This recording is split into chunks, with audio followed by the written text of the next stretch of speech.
Welcome to the Baseball Happenings podcast. Our guest this episode is artist Sophia Chang, who joins us to discuss her work with Topps Project 2020 and how she reimagined the iconic 1992 Bowman Mariano Rivera rookie card. While you're listening, we'd love it if you subscribe to the podcast and check this out on social media. We're at Examine Baseball on all platforms. Glad to see another Queens person making moves. So, Queens got the money. That's what they say, right? Yep. Welcome to the podcast, and we enjoy having you as our guest. We just saw that you put out this project with Topps 2020, and they brought you in to design this really special card of Mariano Rivera. How did that connection get started between you and Topps for this project? They actually just reached out to me out of the blue, which was fantastic. I think it was maybe late last year, around November, December.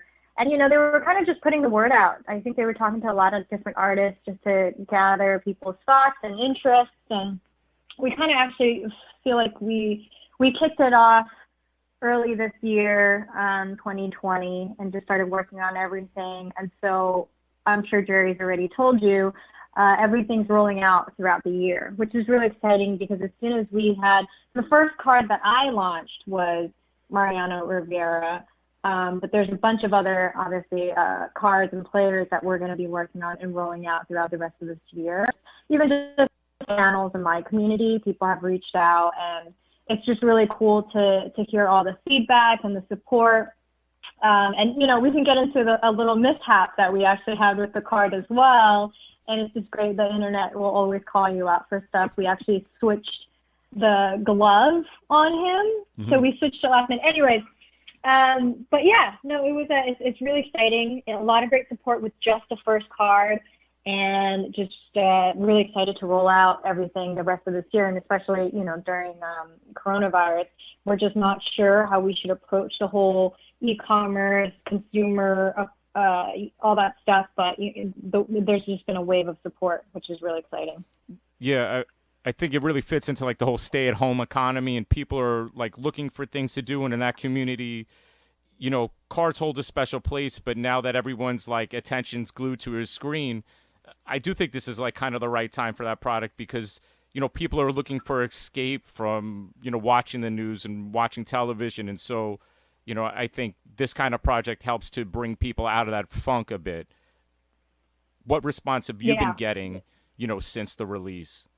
Well, definitely, the comments on the glove, and which is great, people, and I'm from Queens, right? So I'm originally from Flushing, so I grew up riding the 7 train. I still call it Chase Stadium.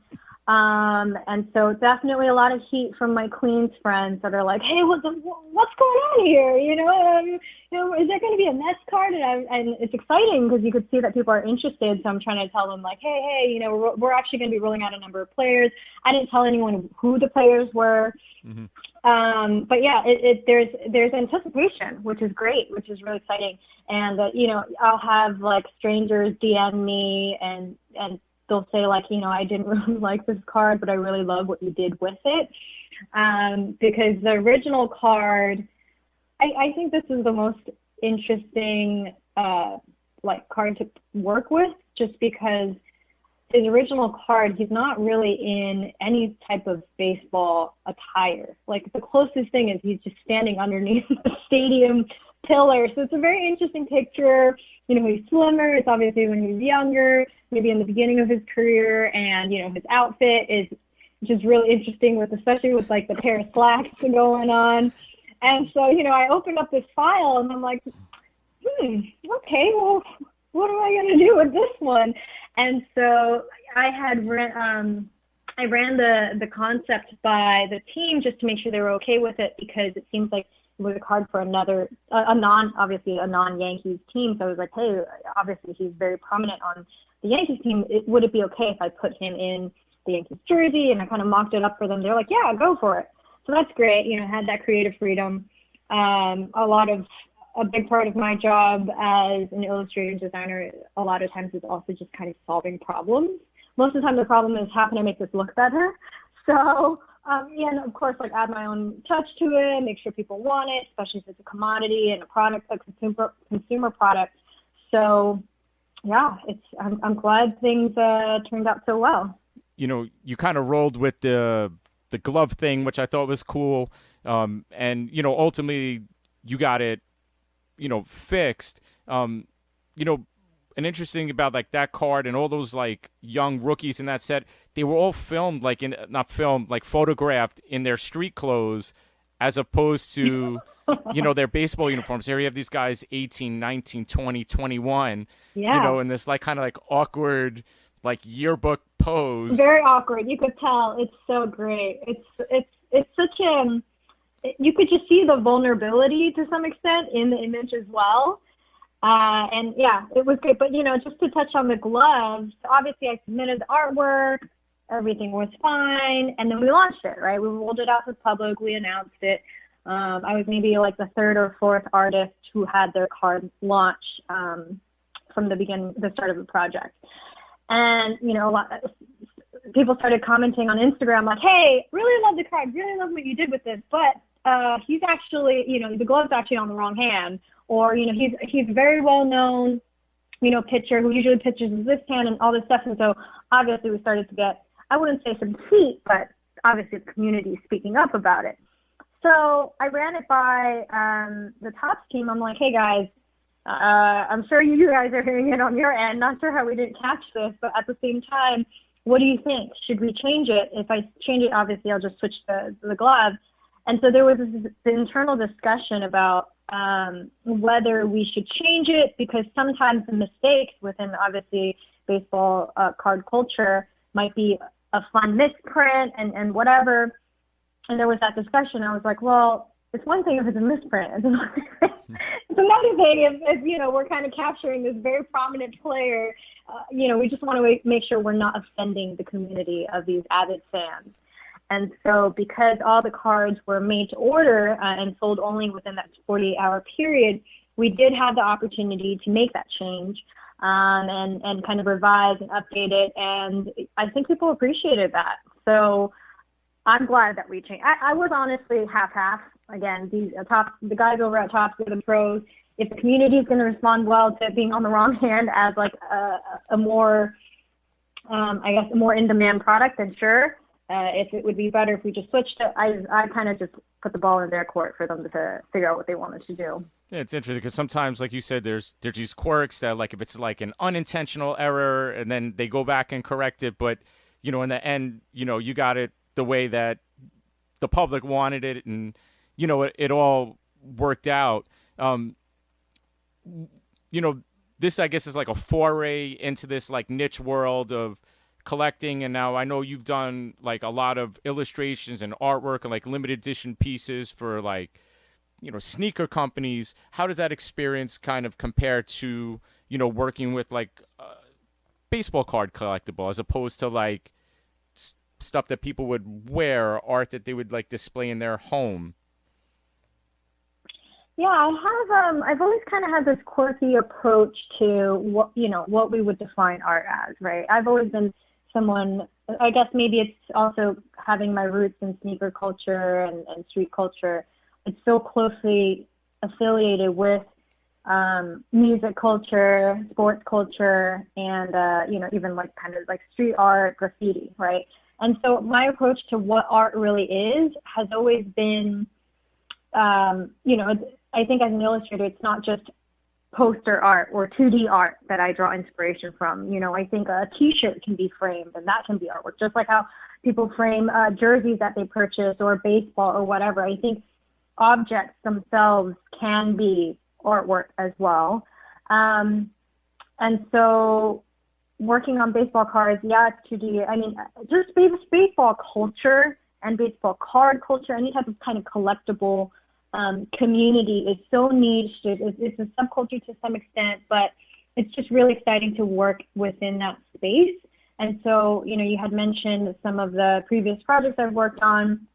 I've always approached everything in a very kind of like 360 perspective. So I don't like limit creativity or limit my perspective to just, 2D art because I'm an illustrator. I can see that artwork translating into a digital web space, an e-commerce experience, down to an in-store retail experience. You know, when was the last time you stepped into a restaurant where the music, the menu, the lighting, the smells, the service, the seating, the decor, you know, all of that was almost in like this perfect harmony that created this great experience for you.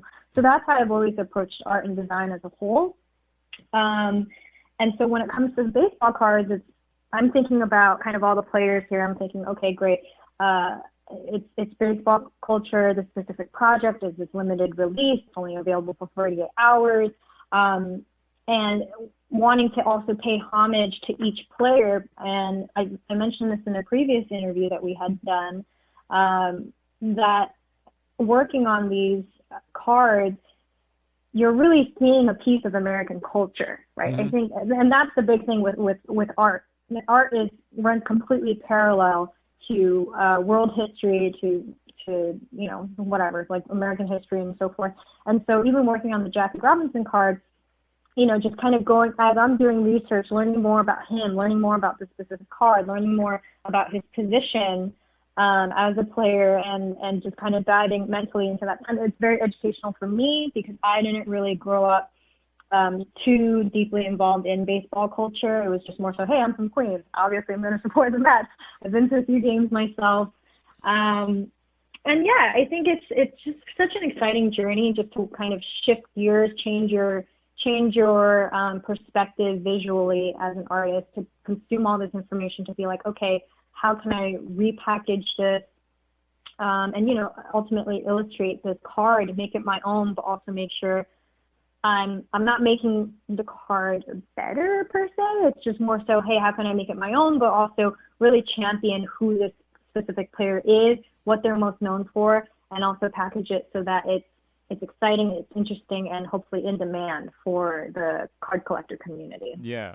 And you hit on like a really interesting point, which was, you know, the cards capture like a specific moment, and as time passes, they really do have some sort of historical significance in the sport, because a lot of players are connected to like this iconic rookie card, and especially someone like Mariano Rivera, that 92 Bowman, you know, for a large group of like baseball fans, like that's the card. Like, you know, his card people think of is the one that, you know, you kind of help reimagine here for Topps 2020. And now, you know, you mentioned like Jackie Robinson. A lot of these cards have a lot of sentiment, you know, attached to them. And now here you have the opportunity to like bring out another dimension in a very like kind of iconic historical piece.